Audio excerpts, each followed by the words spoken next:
Masih terkait mengenai anak, kalau tadi anak yang ditelantarkan oleh orang tua atau dibuang, nah kali ini anak yang menggugat orang tuanya dan terjadi ini di Boyolali, Jawa Tengah. Nah penyebabnya karena sengketa hibah tanah warisan. Petugas dari Pengadilan Negeri Badan Pertanahan Negara Kabupaten Boyolali, Jawa Tengah serta pihak Balai Desa Guwo Kajen Jumat siang tiba di lahan yang jadi sengketa. Petugas mengecek dan mencocokkan dokumen dengan tanah pekarangan dan rumah seluas 1.450 meter persegi di kawasan Guwo Kajen, Boyolali. Upaya petugas ini terjadi menyusul adanya gugatan hibah tanah warisan seorang anak kepada ibu kandungnya. Hasil dari pemeriksaan semuanya nanti baru bisa diungkapkan dalam putusan, ya. Jadi kalau soal pemeriksaan pokok perkara saya tidak boleh untuk menceritakan. Penggugat menuntut hak yang sama dengan ahli waris lainnya atas hibah tersebut. Membatalkan hibah karena hibah itu tidak sesuai. Di situ ada pasal 913 karena legitimasi forte. Kita juga punya hak yang sama, kita sama anak kandung dan kita menuntut hak kita. Yang disengketakan yaitu kembali lagi Mas, masalah ini berhubung terkena jalan tol. Terus yang penggugat itu kurang terima. Ya kembali lagi seperti kemarin kan dia sudah menerima dari awal, dari dulu, cuman dia tidak mungkin. Hibah tanah pekarangan yang terjadi sejak 2011 berlanjut hingga kini dan sudah berulang kali menjalani proses pengadilan. Di antaranya gugatan sebelumnya pernah ditolak pengadilan. Pada September lalu, gugatan kembali muncul ke PN Boyolali terkait hibah tanah yang dianggap tak sesuai tersebut. Yulianto melaporkan dari Boyolali, Jawa Tengah. Astagfirullahaladzim, rupanya gugatan sang anak kepada orang tuanya tadi sudah terjadi sejak 10 tahun lalu, namun sempat ditolak oleh pengadilan dan kini gugatan itu kembali dilayangkan untuk orang tuanya sendiri.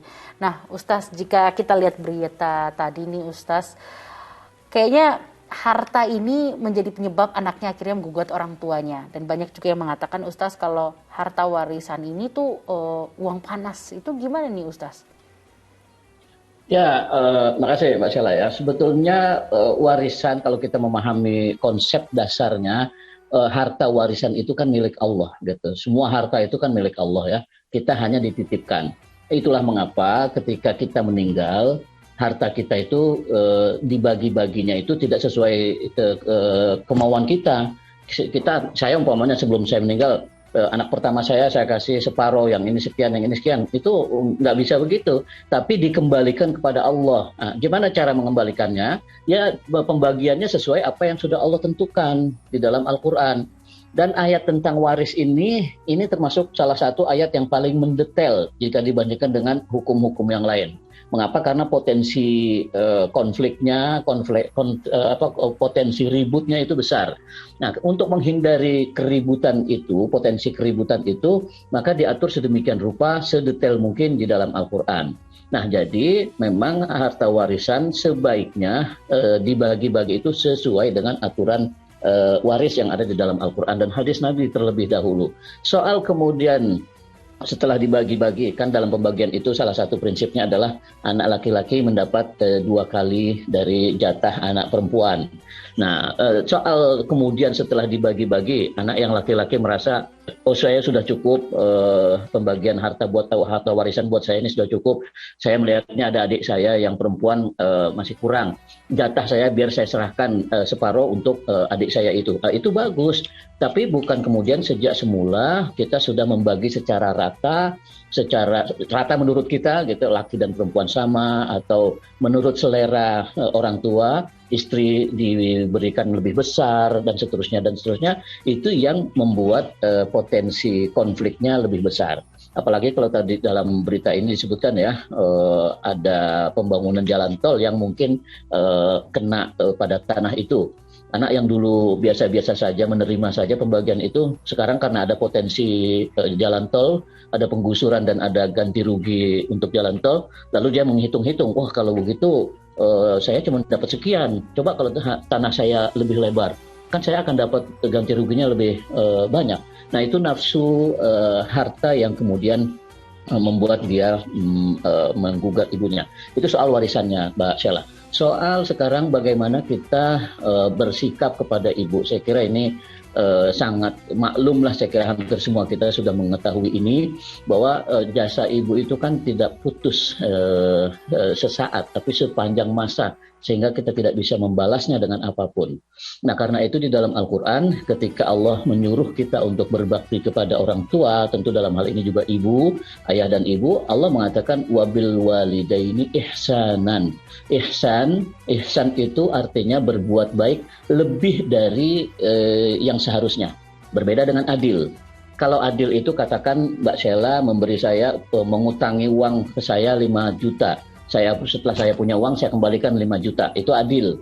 Tapi kalau saya berbuat ihsan, selain saya bayar 5 juta, saya tambah 500.000 kah atau berapa dengan kerelaan hati saya sebagai ungkapan rasa terima kasih saya bahwa Mbak Sheila sudah membantu saya. Itu ihsan namanya. Ihsan itu melebihi, berbuat sesuatu atau berbuat kebaikan melebihi yang dituntut. Nah, berbakti kepada orang tua itu Allah menggunakan ihsan. Kata ihsan artinya ya lebihlah berbuat baik kepada orang tua. Jangan mengukur adilnya. Kalau adil umpamanya dulu orang tua beli susu untuk kita habis sekian juta, pendidikan kita sekian juta, sampai sekarang kita dewasa udah mandiri, total katakanlah 1 miliar. Sekarang kita kaya, 1 miliar kita kasih ke ibu, bu ini balas jasa dulu ibu sudah ngurus saya. Nggak bisa begitu. Nggak bisa begitu, walaupun secara uang itu mungkin adil, karena 1 miliar dibayar 1 miliar, apalagi kemudian ditambah dengan umpamanya inflasi, ini jadi 1,5 miliar. Tapi itu nggak cukup, bukan itu bakti kita kepada orang tua. Nah, bakti kita kepada orang tua adalah membuat beliau bahagia. Nah, saya kira menuntut hak waris yang semacam ini, khawatir membuat beliau tidak bahagia, bisa-bisa beliau malah kemudian murka, marah, yang kemudian mendoakan yang buruk untuk anaknya, dan ujung-ujungnya anaknya sendiri yang sengsara nanti di dunia dan di akhirat. Saya kira poin-poin itu Mbak Sheila yang sangat perlu diperhatikan ya terkait hubungan anak dengan orang tua. Iya, setuju banget seperti yang Ustaz katakan, kalau memang pengorbanan orang tua itu nggak bisa dinominalkan berapa gitu, karena memang dari kecil sampai kita besar sekarang, bahkan sampai orang tuanya sudah punya cucu pun, mereka tetap selalu perhatian ke kita gitu. Jadi sebagai anak seharusnya kita tidak hilaf gitu akan warisan gitu. Justru seharusnya selagi orang tua masih ada, masih hidup, justru kita selalu membahagiakannya. Insya Allah rezeki akan terus mengalir ke kita, apalagi didoakan oleh orang tua gitu ya Ustaz ya. Betul sekali. Ya, kita ke informasi selanjutnya.